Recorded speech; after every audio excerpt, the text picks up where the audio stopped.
Hello and welcome once again to Exit Strategy. This is the podcast where I ask comedians, what would you do with your life, comedian?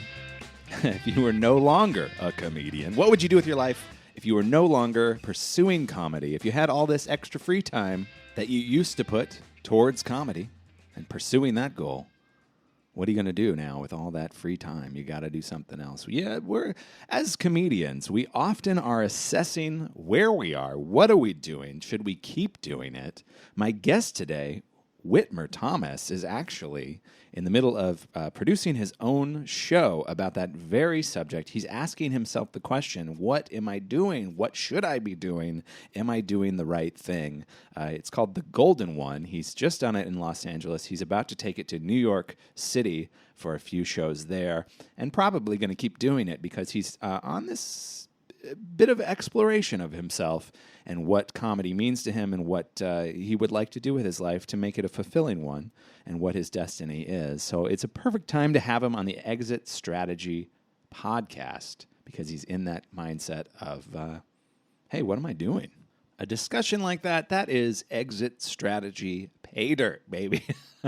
We get into it, and I really appreciate Whit coming on the show and opening up about his life and where he feels he is at this point in his life and his career. I personally was affected by just listening to him assess where he was because I've known him for 8 years now, and when I first met Whit, he was starting a show called Power Violence. In the Los Angeles scene, it was one of the pillar shows. It was every Sunday night, you knew, Power Violence on Santa Monica Boulevard was going to be sort of the exciting show. It was the show to go to. Whit created, along with several other of his friends in Power Violence, this Mad World, a comedy show unlike any other, because as we come to find out in this conversation, he was approaching it as not a comedian. He was creating a comedy show basically from scratch without so much as a roadmap or a mold to fit it into. So what he ended up creating was this, I don't even know how to describe it. It was this mad playhouse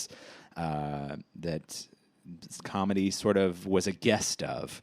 And because of that, you got to see comedians sort of out of their element and adapting in this scenario of where am I and what am I doing? And it always brought out a nice special little set you weren't going to see anywhere else.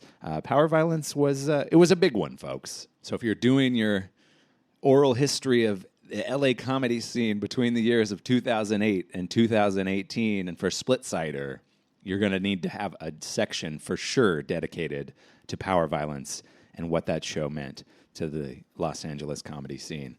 And now Whitmer is he's older, he's wiser, he's thinking about his life, and he's thinking about what his career means to him and what his career means to who he is as a person, and he's created a whole show about it that I'm looking forward to checking out called Golden One. But we're going to sort of find out who this man is, what his background is. Let's find out more about Whitmer Thomas right after this.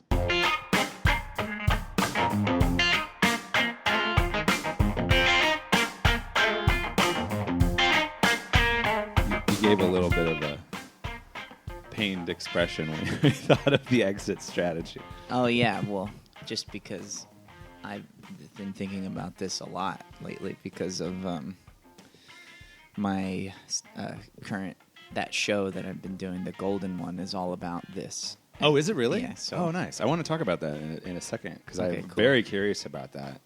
And I want to talk about I want to talk all about Whitmer Thomas here. I'm very curious about you. This is why Whitmer Thomas is here. First off, big fan. Thanks, Jeff. Likewise, pal. The reason that I wanted to talk to you, I kind of want to pick your brain a little bit because I feel like since I've known you, you've always approached comedy from a different angle than most comedians. And what I mean by that is, just as like background, when did you start Power Violence? That was like 2011.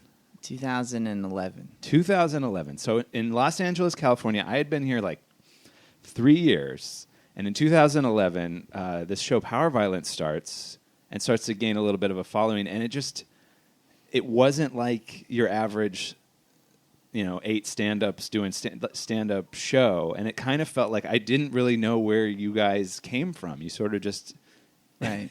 exploded into Los Angeles with this unorthodox show. Yeah, I've maybe this will be fun to talk about. I've never really gotten to talk about it with anybody who came from that original scene. Yeah. Because Power Violence was an accident, the way that it started. We were in that band, Tooks, yeah. and I liked comedy and really wanted badly to do it. And then I had inherited a little, like a $5,000 or something like that, and thought that I basically just decided to rent a theater and do a comedy show. Yeah. I didn't know any comedians, but I had my 3 friends, Rod, Clay, and Bud, and then I had another friend named Tipper Newton. And through Tipper, she has a boyfriend named Evan Mays. Evan Mays and Tipper knew Johnny Pemberton, so that was our first your first connection. And then through Johnny came a lot of other people. Johnny introduced us to Cornell Reed, who introduced us to Dave Ross, who introduced us to you and Eric. Everybody. Yeah, it just builds on itself. Yeah. So that was our introduction. And then I didn't really start doing stand-up initially. I just didn't know how to do it. Just wasn't any good or whatever. And then Dave, I don't know what happened, but he asked if I would do Holy Fuck. Yes. And I remember saying no. I remember saying I don't think so. You don't gotta put me on there because I wasn't really aware of how to be a comedian yet. And then he said, "Oh, it wouldn't be for a while, like a few months." So I started kind of doing stand up, really figuring it out how to do it. Putting in that open mic night work and going to open mics all the time and that kind of stuff. And then as soon as I think I just wouldn't be honest on stage. I would just make a bunch of bullshit up and no one would laugh. And then eventually I just told a story of something that had happened that day and it went okay. And I was like, oh, something authentic. Okay. They like that. But yeah, I don't know how we started. It doesn't, I've always felt like on the outside and of comedy, and I've always wanted very badly to be part of the scene in a real way, but I never felt. So you're natural. saying that you started Power Violence, but then you didn't actually do an official stand-up set until sometime after that? Yeah, that's great. See, but that's what I liked about it. It was like you guys were. Every comedy show that I've ever started is basically just me copying what I've seen before, but to do something where there is no template, there really is no set rules. That's a fascinating evolution that you guys have started. Oh, we didn't have a clue, man. Our first show, I think, lasted 35 minutes. That's, you know what, though? You're right. You're absolutely right. 35 minutes is perfect. Yeah, we didn't know what the hell we were doing. We had no clue, and my body would shut down when I would be on stage. I wouldn't be able to think, or it was crazy. I remember thinking every comedian that I saw was famous, whoever, all those people I had mentioned earlier. Yeah. I couldn't believe that any comedians would ever want to do Power Violence. I remember, you know what I mean?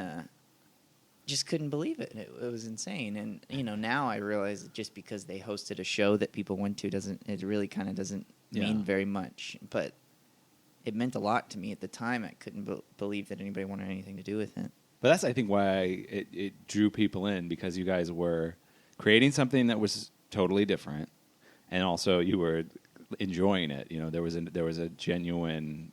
It was also fun to watch you and the other guys hang out like that. There was a big part of the show is just straight up friendship, right? Which is so intriguing to watch people just be around their friends. Yeah, we would hang out we spent every second together, and then would just go be on stage together, and it felt natural. I think it wasn't.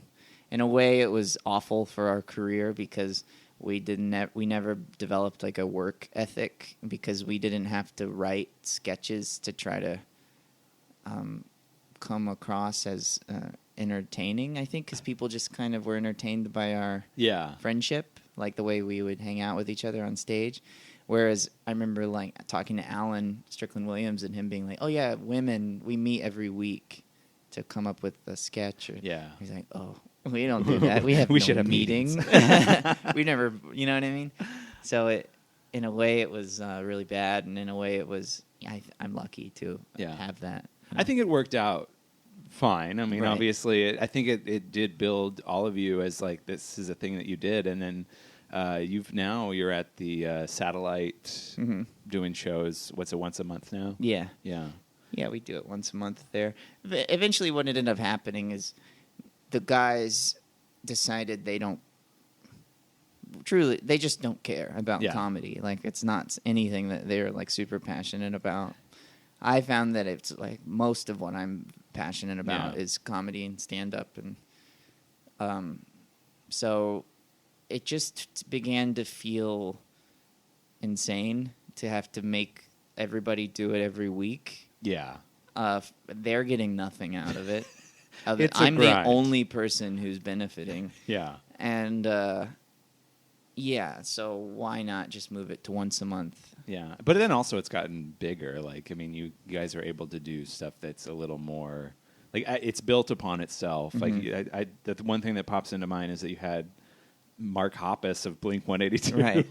just pop in and play a song with you. Well, it's been pretty downhill since then. But oh no, that was like our second show at the Satellite. He came and we played a Blink-182 song and a bunch of other songs together. But yeah, I mean, we could do more music stuff, and you can't set anybody on fire anymore like we could do with the old Black Box Theater. But there were definitely some moments at the Black Box Theater where it was like, I don't think this is legal. Oh, there was a lot of stuff that wasn't legal. There were times where we would destroy the stage in a way that we could be just sued. You know, there's no way this is going to fly. Yeah, and I'm grateful that we started.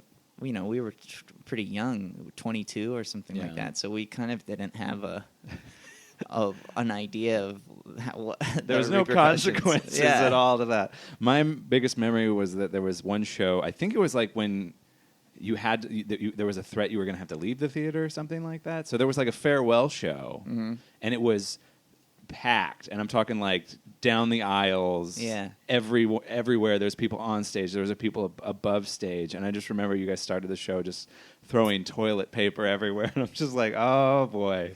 Yeah, dude, we would do that every room. time. We would throw toilet paper at the audience. We would TP the whole audience. Yeah.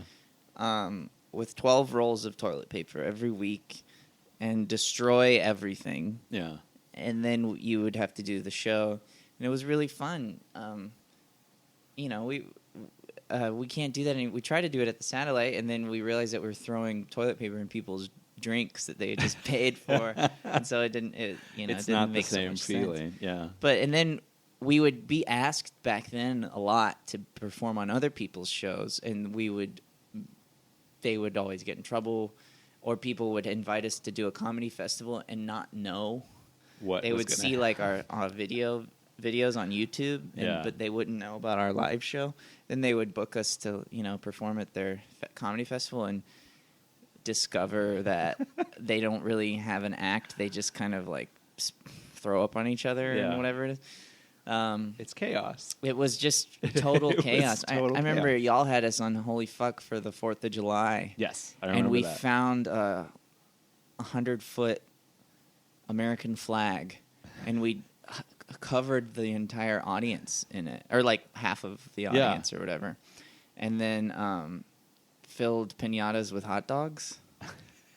And there was nothing funny. There's no comedy. There was nothing funny. We thought it looked cool. Yeah. And that's it. And but it's a show, Right. It was like, for sure. It's like it's a circus. spectacle. Yeah. It's something you won't forget.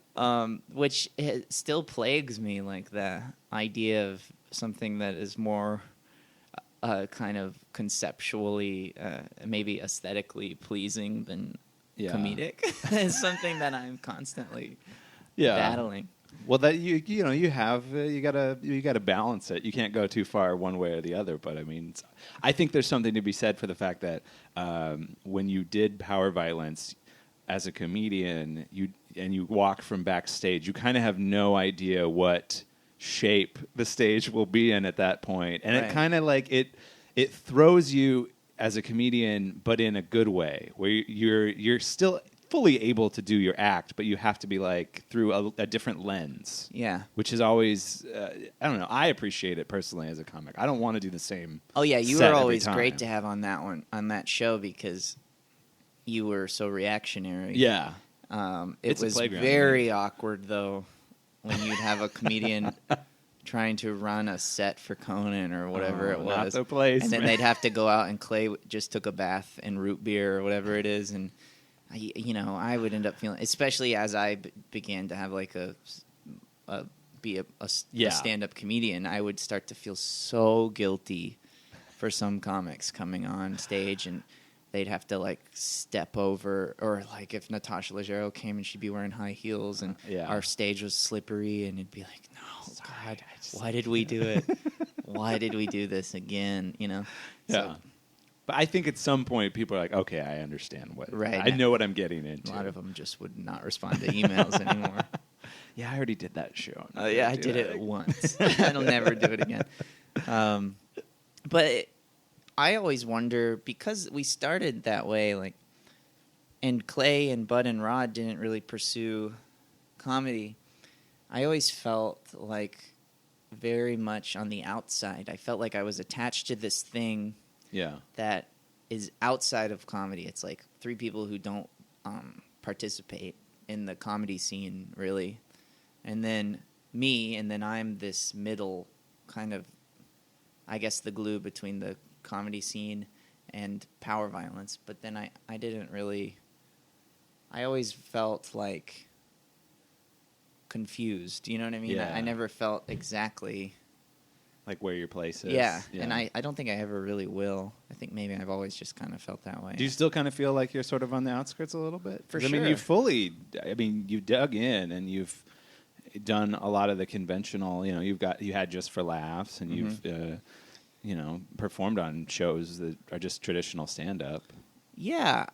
No, I mean, I feel as a comedian I've done okay, but well, now I don't know if there's much of like the same scene as there used to be anyway, you know what I mean? I would agree with that. I feel like when y'all I kind of blame y'all because when you stopped doing Holy Fuck, no one had a place to hang out anymore. Yeah. And there was kind of a domino effect too, because we stopped, and I think shortly after that, it feels like Meltdown went away. Oh, yeah. And then there was a lot of pillar shows.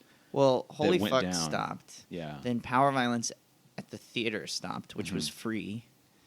And just all the shows kind of stopped. Yeah. And then Meltdown eventually stopped as well. But there was something about Holy Fuck where it was really nice because everyone would just go there and, comedians who were nobody would go on stage. Yeah. And it was very special and bizarre and absurd that y'all were able to put so many people into a movie theater, and you know what I mean? Oh, it was not easy. Right, but believe me. I mean, we're part of that as well, but then I don't know. I guess maybe it's just also that I'm older now, but the comedy scene does feel a lot different. It feels way more much Spread out. more spread out, and like comedians perform at the Comedy Store now, which is crazy. It was not like that. No way. It definitely feels to me that same way. Like I guess my example of it would be like, let's say I'm free on a Wednesday night or whatever. I don't automatically know. Okay, this is the show everyone goes to on Wednesday. I have to ask around, like, where do you hang out? What are you doing? What do you? I don't automatically know. Monday's this night. Tuesday I go to Holy Fuck. Wednesday I go to this show. Thursday, there's no. That doesn't seem to happen as much for me anyway. No, yeah, it did feel back then. I guess there was a lot more weekly comedy shows as well. Now most stuff is monthly. Because we all got tired. Yeah, I think that, and also, yeah, it's weird, man. It's a grind, though. It's for sure a grind. Yeah. But it also could just be that I'm getting older. Yeah. And maybe we need to dig back in and rev this scene up a little bit. yeah. We'll both run weekly shows. Oh, I mean, you do run. I a already weekly do, show. but like, Good for I'll you. I'll do another one, I guess. There's like 3 weekly shows. Is there even 3? I don't even know. Sometimes I feel like I'm just barely hanging on by a thread to the comedy scene, and if I didn't have a weekly show that I did, I don't know. I don't know what I would do. I don't know if I would dig back in, Right? or if this is just like to satisfy that itch that I'm gonna like. I couldn't go without doing stand up probably for more than 2 weeks. Yeah. So I don't know if the show is just like scratching that itch, and then I don't have any other interest outside of it. Yeah. So I don't know. Maybe I need to just dig back in.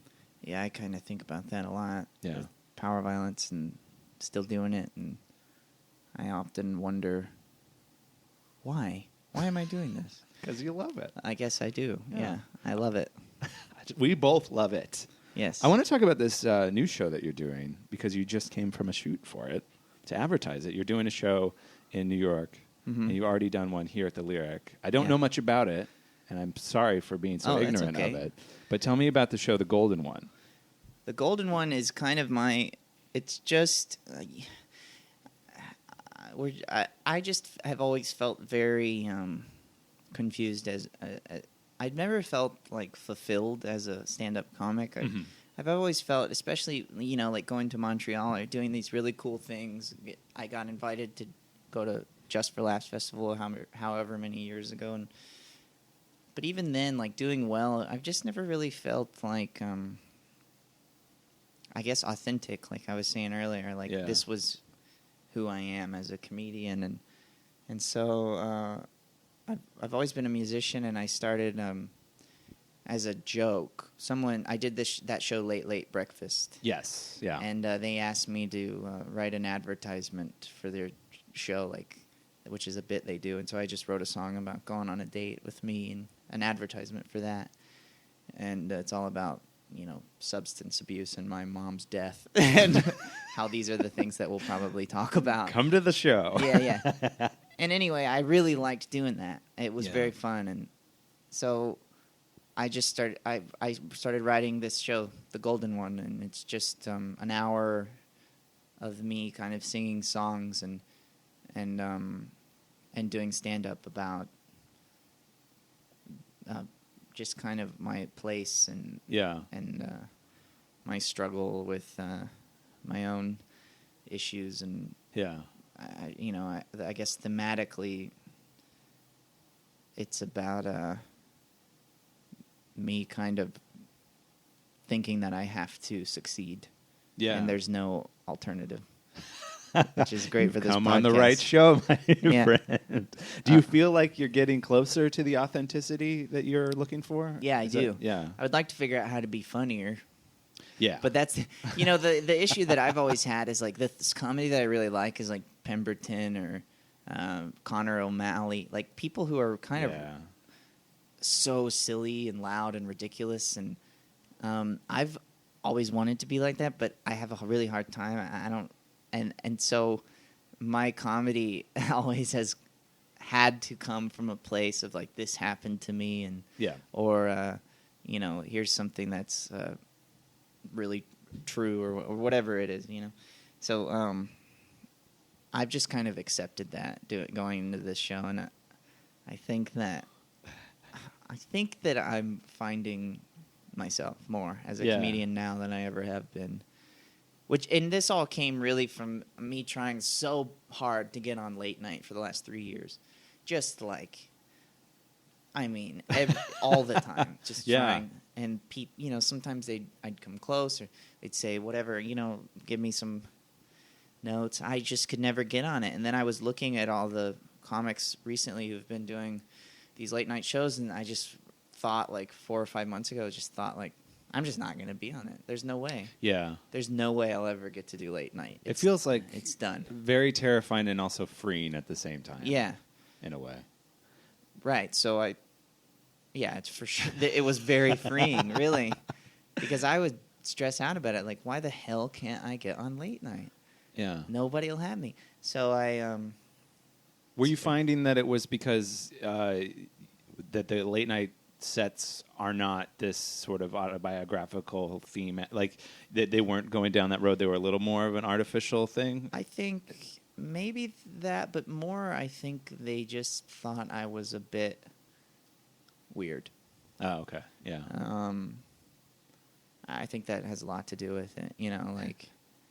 They don't quite know where to put you. Yeah. Yeah. Which is kind of my case all the time with everything. Like, some people are really good at it, going, this is exactly me, here it is. But I think I'm a bit more confusing, maybe. And but good. I mean, I feel like I remember this phase, because I think you might have done my show once or twice in this period where you were probably really grinding to get a late night set. And I remember you had a lot of super tight, silly, but then they would segue into a really deep story from your life, or something that was like everybody sort of enraptured with it and taken aback by it, like something that really delivers. And I guess I don't know what they're looking for in late night, but I'm like, I mean, this is clearly good. Like, I wish. Oh, thanks, like man. maybe break down the walls, Conan Booker or whoever, you know.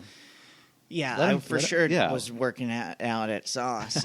I don't know. I thought I could have done it. There would be so many times. Yeah, I did I showcased for Jimmy Fallon with Harris Whittles a week before he died, and he and I, there was some other, I think Mo Welch was there. It was just like a good night, and I thought I had it. Yeah. And Harris had just kicked OxyContin, and he went on stage and was like, he said backstage, he's like, dude, there's no way I'm gonna and then he goes up on stage and he kept doing his set, and he was killing, and it was like so silly and dark, but so silly and funny. And he goes, he'd do a joke, and then he'd be like, oh, get a load of this, Jimmy. And then he would do his next joke, but he would be doing it as if he was talking to Jimmy. Like, he would look to the side as if, like, you know, that's where Jimmy Fallon This is what it's going to look like on TV. And then at the end of his set, he pantomimed shaking Jimmy Fallon's hand and waved into the camera. It was so funny. That's funny. And really, until recently, I thought about that recently, and I was like, I wish I would have, like, you know, learned from that back then. How ridiculous it was, instead of spending the next however many years stressing out over late night. Well, now, I mean, if you're able to create this hour show and explore these new worlds within you as an artist, I think that, like, you know, maybe late night isn't what you want in the first place, and maybe there's another path to go down, you know? Yeah, I think so. I don't want to do late night anymore. I'm over it. I want to make a comedy, stand-up movie, or whatever it is. You know, I don't. Yeah. You want to breathe a little bit. You don't want to put it into 5 minutes. You want to explore, get a little something, do a little something different. Yeah. Yeah. Not to be like super armchair psychologist or whatever on you, but is there like a struggle between your like wanting to do something power violence, like we do whatever the fuck we want, and then also like trying to fit in the mold? Like, do you find that there's like a struggle in there, or is that just too deep thinking? No, I want to fit in the mold. Yeah. I want desperately for people to just get me and like the things that I do, and have a lot of followers on Instagram and Twitter and stuff. I want so badly to have that, and I don't. And I've never sold a show out. You know what I mean? Yeah. I've never done a thing that's been really very successful, and I want that very badly. I just have to figure... I think what it's going to have to be is that I'm going to have to make it up and make that a thing that people like. Yeah. I don't think I'm ever going to kind of just fit. Yeah. So... I think that's going to be way more satisfying in the end, too, though. I hope, but until then, I'm... so poor. So. Oh yeah, I mean, I am not going to bullshit you. That sounds like the hard path, but at the same time, at the end, it seems like the slow burn building a following a little bit slower will still be, it'll be firmer in the end because you'll have people that are totally on board and then pull in people, you know, hey, you got to see this guy, you got to see this guy. And then also at the end, you'll be like, oh, I'm me. There's no compromise. Right. Which is like, at that point, if you're coming at it with a firm base and other people, you know, anything mainstream is like, oh, we want to get on board with this, you kind of have a little more leverage to be like, yeah, that's not really what I do. Yeah. Yeah. This is what I envision for you. Thanks, pal. I'm really fingers crossed. Yeah. Well, the golden boy, or the golden one is not the golden boy. The golden one is, step one. Right. Step one, do this show Yeah. 1,000 times and try to remain vulnerable. Yeah. Well, you've already done it in Los Angeles. You're about to do it in New York. You know, there's a lot of other. You can just tour the country. Get them one by one. Well, yeah. Just beg people to have me. We're building a following for you, baby. Thanks. Now, obviously, you've given it a lot of thought. You've thought about what do I want out of this life? What do I want? What am I doing? Let's explore it firmly here with the exit strategy. If you did not have comedy in your life, if this was not what consumed you and all your thoughts, what do you think you would want to do with your life? What path would you want to go down? What would be your exit strategy? Oh, man. You know, I really don't know. The golden one is talking. That's all it's talking about. Is at the end, I just keep talking about how I have no choice but to pursue this, and so this is all I've ever really known. But and everything else that I keep thinking I would want to do is comedy based. It's like, oh, I would be a writer or an actor, but that's still comedy, you know. So I think maybe I would start a clothing line, you know. Another thing that I like doing. Yeah. But I can't move back to Alabama. That's the thing. Yeah. But is this if I never did comedy? Is that what you're saying, or if I had to stop right now and do something else? Well, I think that if for this purposes, I think you should because I think we've already talked about. Clearly, this is an internal struggle for you. Yeah. I mean, you have a fucking show about it, so clearly, Like, let's not even talk about like it as a point of failure or like all right, now I'm compromising. Let's do like a flight of fancy. If you had never done comedy before, if we're like pre-comedy Whit, what do you think he would have done? What path would you have gone down? Oh, pre-comedy Whit. I would just been a super serious dramatic actor. Oh, yeah, that's what I was doing. What were you doing? What were you doing before? Tell me about that. Before I was doing comedy, I moved here when I was 18, very naively, just to be a movie star. Yeah. I just wanted to be an actor. Yeah. And I was not funny. I didn't want to be funny. I wanted to be very serious and was like intense and wanted to be just a very intense. Were you going out actor. for parts and were you making the rounds? No. I mean, I was in acting class in an actor's studio, and I had an agent who would send me on auditions, but I had nothing cool, you know. I probably, if I would have stayed in the game, maybe figured it out, but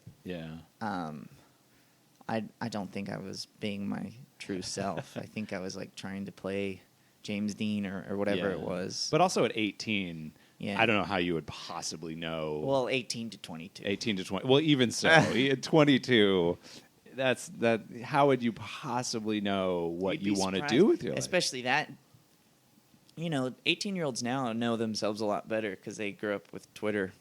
Yeah. I think so. They're like practicing their voice all who the time. Are. And they're kind of sending things out into the ether and getting that. I think like 18-year-olds now are much more prepared. I feel like it's kind of the opposite of what people say. Yeah. Like when I'm old, I'm going to say, in my day, you'd be 18, you wouldn't have a fucking clue. These days, you got it figured out. You know what I mean? You got to figure it out before you're out of junior high. Yeah, you got it. You know who you are. You go for it, pal. You already know, based on Instagram and Twitter, the types of clothes that fit your body good and the way to say a well-crafted joke. Yeah. You know? You're way more sophisticated than I mean, I would cringe if I saw myself at any age up until probably like 27, Yeah. honestly. That V-neck is too deep. That's what I would say. Goes down to your belly button. Just pull it up a little bit. Yeah. Just a little bit. Tighten that up. But I think I would just still be on that sad path. Yeah. You know, I can't imagine back then someone giving me an opportunity without having a comedy persona, like seeing me on stage or whatever it is. I was so like afraid. Like back then, my hairline I've had this awful hairline my whole life, and I used to comb my hair straight onto my forehead because I didn't want anybody to see it. You know what I mean? I don't think I would have ever, but because of doing stand-up all the time, people taking pictures of me, awful, unflattering photos you can't get away from. Just show up the next day. Yeah. I've just given up, you know what I mean, on that or whatever. So I wasn't being myself. So, I think I would still be on that sad path. I wouldn't have given up because I still have all the same psychological trauma and issues from my teen years that wouldn't allow me to give up. I just think I would be one of those sad actors who tries to give you their card and a lift. Who you can tell just looking at them by the way they carry themselves or what they wear, like, oh, that's clearly a Los Angeles actor. Yeah. Yeah. Have you thought about is that dramatic? Like, I guess, is the dramatic wit totally different than comedy wit now? Like, I guess, would you ever consider going back into trying to be a dramatic actor, or is that just a different? Oh yeah, part of as you? an actor, I would love to. Yeah. I think I still really love acting and take it really seriously, and I would take anything that anybody wanted me to do. Honestly, it's pretty rare that I get to be super funny if I get a part in something, you know. I typically will play some sort of stalker or serial killer or something like that. So You've been typecast. Yeah. I don't feel that funny either as an actor. I always I don't know. I feel like I'm pretty good at being heavy and serious, but not so good at being the funny guy. Well, being funny, I don't have a lot of acting experience, and I always the few times that I do have to basically take 3 sentences and try to be something out of it, I cannot do it. I don't know how to translate just sentences where you're on just so briefly, and you're not really you don't really have a huge part in it. I don't know how to make that this is how you do it funny. But I feel like with drama you could probably, I don't know, you feel within, you could put yourself in a place and be that person. Mm-hmm. You know what I mean? Yeah. Yeah. This is my drama. I do know This is what my you drama mean. class for everybody. Yeah. I don't know what I'm talking about, but this is kind of how it is. Yeah. That's my impression of my dad. That's my main kind of part to get is Yeah. Hey, are you the person I saw the other day? Nope, that's not me. I think it was. Well, it wasn't. See ya. Okay, bye. And then I'm off. My dad's got to tell us when to tune in. And I go, all right, it's going to be about 5 seconds. You're going to buy this episode or whatever the show is. You popped up on Glow. Yeah. And we did not know about it, Whit. I was sitting here watching Glow, and all of a sudden I'm like, what? Whit's in this? Yeah. That was fun. Yeah. I mean, that's a fun little part. That's all the parts are fun, but that's especially fun because Glow is a fun, good, really great show, but also mainly the crew and the setting is very fun, and it's a fun set to be on. And you get to be the wolf wrestler, male super Sheila. fan. Yeah. I think my character's name is Justin, but nobody ever says my name. Maybe they will in the 3rd season if I'm ever invited back. If they've named the character, that bodes well for you. I have a fantasy where they, Justin is taught a lesson in wokeness. He has a journey of self-discovery because he realizes it's not okay to be a creep. It's okay to be a fan, but not a creep. Yeah. But at the same time, I don't think they should be wasting minutes on some guy in that show. Yeah, that kind of like the way you prove your point is by taking valuable screen time away from the women of the show. Yeah. I don't know. Write it up. Write a spec. I'll pitch it. Is it common for Yeah. for character actors within the show to just this? So this is where I see my character going in the next. Right. This is the storyline I think we ought to do. So I guess it sounds like there is no exit strategy, and this happens on the show from time to time. Well, as far as I want to be in showbiz. Yeah. Got to be in showbiz. There's no non-showbiz. It's too abstract at this point because you're all focused in. Yeah, I can't. I don't think I can do it. It's impossible for me to even approach thinking about anything in a different way, a different life. And that's whenever my mom was a musician, and she tried very hard to make it, and she didn't, and she ended up moving back to Alabama. And she would still like pursue it when I was a kid, but eventually she stopped. Then eventually she died. And before she died, I came and visited her, and she came. And right when I got there, she was like nearly dead. She goes, she looked at me and she said, I was standing next to my older brother, and she goes, "Oh, baby, you're my golden one." Which is where I get the title of the show. Yeah. But which was awkward because my brother was standing next to me, and she's like titling me as the golden child. I don't make the rules. And I think about that all the time. Yeah. She was very supportive and excited when I decided. She died pretty soon after I moved out here, but she was very excited that I was pursuing this. And I feel like it can't be 2 generations in a row, that they fail. That, I feel like she failed so that I can tell this story and this tragic story, figure out how to make it funny so that I can succeed. And without that, I wouldn't be able to. So that's what I'm trying to work out. That's a lot. Yeah.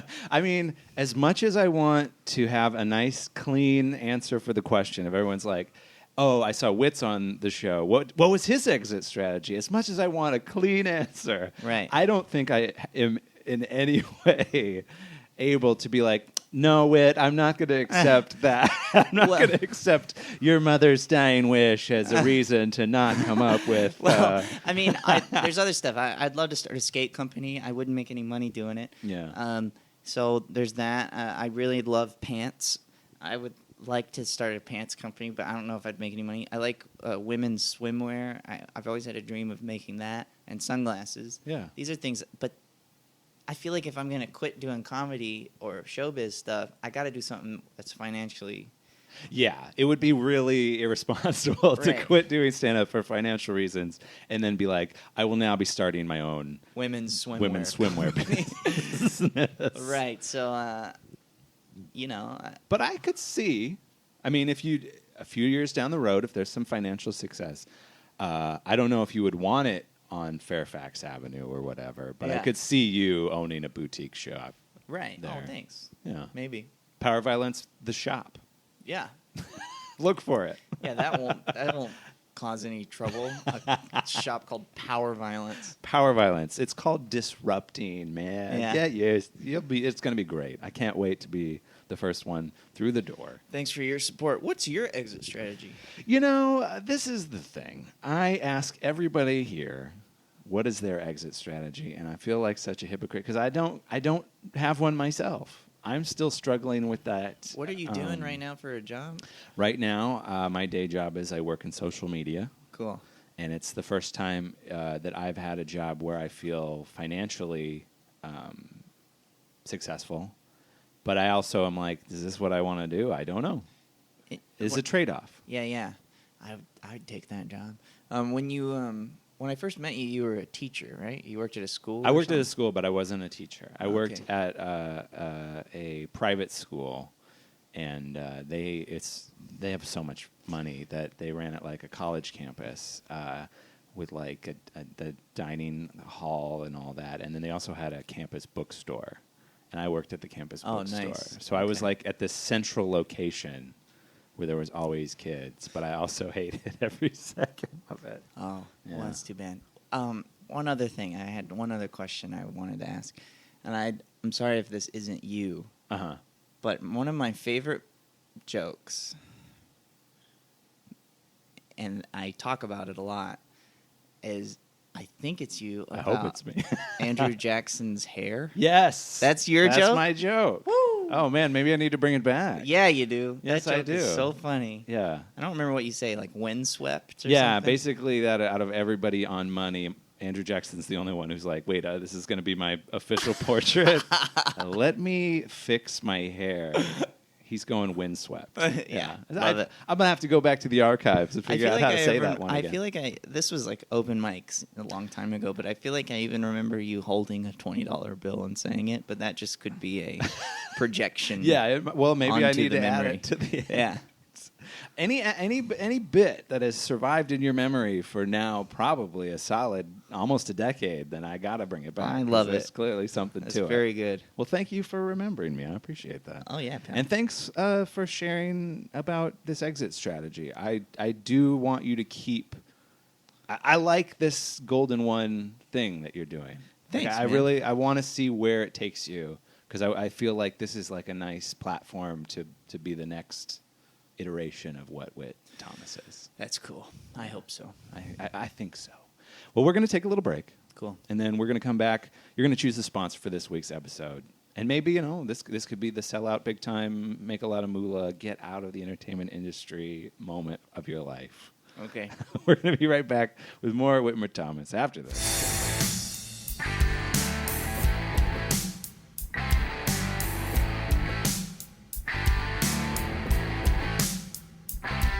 Settle this once and for all, because I feel like I never know what is your preferred? Is it Whit or Whitmer? Well, I'm Or- credited as Whitmer. As Whitmer. As my full name. Okay, so when I put out the episode, Yeah, you should it's going to put be Whitmer. Whitmer, Okay, yeah. just for I got to get these search engines. But like Whit is easier, you Yeah. know, just to. Yeah.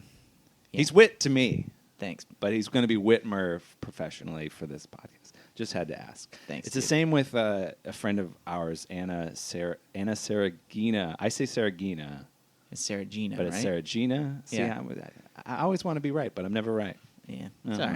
all right. We haven't cleared- Matt Ingebretson calls me Whitmer, I think. Whitmer. Which is funny, and I don't ever correct him. But how I get payback is that Clay, my best friend Clay and collaborator, Yeah. calls Matt Ingebretson Matt Engelbretson. I bet you that drives him. And so I don't Secretly correct crazy. Clay. So Clay is calling Matt the wrong name. In response. He doesn't know that it's my revenge. That I never Yeah. go, dude, you should call him. His name is Ingebretson. And Matt calls me the wrong name, so. It all works out in the end. And what's crazy is I see Matt all the time. And I don't, it's going to be forever. I'm never going to Never it. stop. Yeah. Never stop. A big shout out to Matt Engelbretson. Yeah. Listen to his episode. It's in the podcast store. Now, Whit, we've come to my favorite part of the show, where we get to talk about the sponsor for this week's episode. I love watching people pitch products, pitch companies, pitch concepts, whatever they want. This week is your week. Who is the sponsor for this week's episode of Exit Strategy? This week's the sponsor is Wendy's. Wendy's. All right. Wendy's is underrated, especially in Los Angeles. There's not a lot of There's not a Wendy's lot. fast food restaurants. Yeah. There's one in West Hollywood. There's one in East Hollywood. Yep. And there's one in Altadena. Those are the only three That's I can not think enough. of. There's one in I- Burbank. Oh, there is? Yeah, there's one in Okay. Burbank. And then there's one in so Santa there's Monica. 4 or 5. But, like, we need as many Wendy's as there is Yeah. Burger King and McDonald's.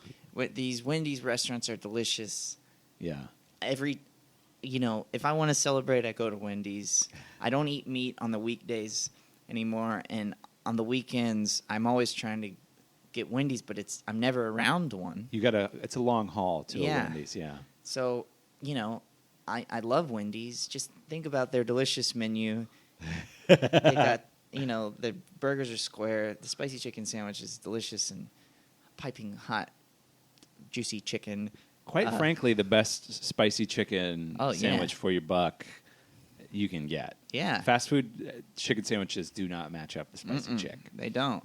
He's really figured it out, that Dave. Old Dave figured it out. Yeah. Is there any relation between Whitmer Thomas and Dave Thomas? You know, when Dave Thomas died, my mom cried, and I thought it meant it was because we were related when I was a kid. Just hoping. Yeah, but I don't think so. So what is your weekday meatless order, and what is your weekend meat I order? would never go there on a weekday. Oh, there I was going to say, I don't know what order there would be. Yeah. It was just, And unless you're just honestly, having a baked I potato. haven't been to Wendy's in probably 6 months, Ooh, but I you're gonna need to love change it. that. I love it. Yeah. And I want to go all the time, but it's just, my order when I go, because I never get to go, Yeah. is a double cheeseburger plain. I don't like any of that stuff. I don't want to compromise the delicious taste of just the beef The and the patties. cheese. Yeah. And then with fries, a Coke, and a spicy chicken sandwich. And I allow myself not to finish it all. That is, honestly, I applaud you. Yeah. I have not quite figured out how to live my life that way. I've only recently, Yeah. within the last 6 months, Yeah. last year, I've decided, wait, I don't have to finish all of the food. I know that's Yeah. wasteful, but when it comes to fast food, a lot of times I'm only going there because I just want to taste Yes. a few different things. I don't have to finish all of it. Yeah. And so when I start to feel sick, just stop eating. We're done. Yeah. Yeah. That's a mature attitude, and I applaud you for it. Also, that was a really baller move to be like, and then also I have a side of a chicken sandwich. Like that's I thought you were going to be like, and a Frosty, but no, it's, and then also a chicken sandwich on the side. Yeah. Yeah. Are you going to do a Frosty? I'm not a huge frost. I'm not a sweets guy. I like Yeah. like meat, which is why I stopped eating meat on the weekdays, because I would I started to get in this terrible routine of after a show, I would like reward myself for a good set by going to a fast food restaurant, or I would like not the opposite. What is it? Just console myself, I guess. So either way, you're going for to a bad set. So either way, I Yeah. would be at midnight in the McDonald's drive-thru, and it was just a bad. Yeah, that's not a habit you Habit. want to go down. I wish that it was just I wanted gummy bears or something like that, but I Yeah. don't. Well, even that. Yeah, You're but gonna it's go better through than it. 20 chicken nuggets. Yeah, so Wendy's, Well, go Wendy's. Head over to your local Wendy's. Get a sampler of everything, but don't you don't have to finish it. Give half of it to the person on the sidewalk. Let them finish it. You know what I Yeah. mean? Yeah. there. Put it on, or I learned this from my friend who used to be homeless. He said if you have food that you don't want Mhm. and you see a homeless person, you can offer it to them, but often the homeless people would be too embarrassed to Yeah. take it. So just put it on top of a garbage can. Or Yeah. something Just like place it somewhere where it's not. that. Yeah. If you I've done it recently. I did it. I put a sandwich on top of a garbage can and just kind of looked to see if the person that I wanted to offer it to would take it, and she walked over there and took it. So it Alright. worked. It worked. Yeah. So if you see Whit heading to a Wendy's and you're a little bit peckish, you might be able to get half of that chicken sandwich. Yeah. Whit, let's talk about you. People are listening to this and they're saying, I like this guy. I want to know more. I want to see more. What is the what do you want them to see first? What is it that you want to use to showcase Whitmer Thomas? Go to my Instagram. I'm very desperate, and I want followers. I want people to see my Instagram. Mhm. I like Instagram a lot. So just go to me on there. My name is Whitmer Thomas. My dream is to get a check mark so that I can tell people in my stories to swipe up. Swipe up, yeah. That's like a lifelong goal of mine. So I would really love it. I think I have really to have help. 10,000 followers, and I still need a lot. So Okay. just please follow me, and so I can swipe up, and that would be very convenient. Check it out, Whitmer Thomas. It's at Whitmer Thomas? Yeah. At Whitmer Thomas on Instagram. Let's get him verified, please. What do Or you- just 10,000 followers. I Yeah. think either way. That would be fine too. Yeah. Either way. And then also if you're in New York City or Oh, yeah, Los my show is Angeles. on October 8th in New York and October 7th in Philly. And then I'm doing a big one in LA at the Satellite on October 21st. Nice. Well, I look forward to checking that out. Thanks, Jeff. Thanks for having me. You're very welcome. Thanks for coming on Exit Strategy. I've enjoyed catching up with you. Me, same. This has been a fun episode. I'm going to label this one fun. Cool. Thank you so much for listening to Exit Strategy this week. We'll see y'all next week. Goodbye.